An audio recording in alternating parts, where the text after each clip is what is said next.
Dans le département de Tassara, qui signifie en langue locale « j'aime la vache », on vit principalement du pastoralisme.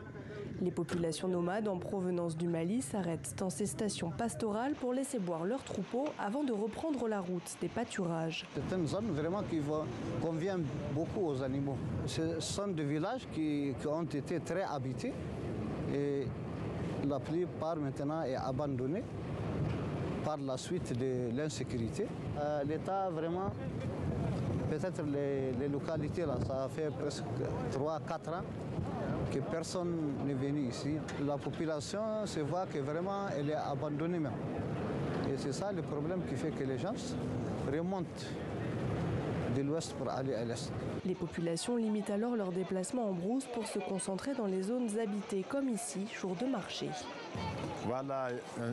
Descends la marchandise et va l'installer dans la boutique.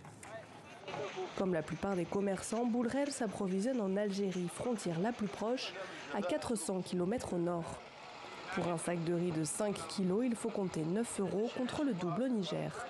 Et pour faire des bénéfices, chacun ici a sa technique. Quand on quitte l'Algérie, il y a la douane, il y a la police, il y a l'armée. Mais souvent, on contourne pour ne pas payer de taxes. Souvent, on dévie. On trace dans le désert. Il y a moins de forces de sécurité à la frontière.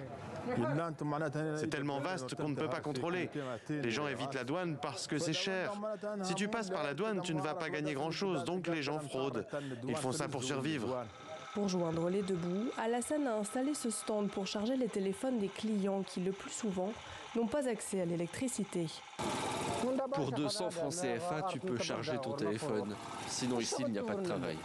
Un terreau fertile pour ces jeunes qui, par manque d'opportunités, sont parfois tentés de se tourner vers des activités moins licites, mais plus rémunératrices.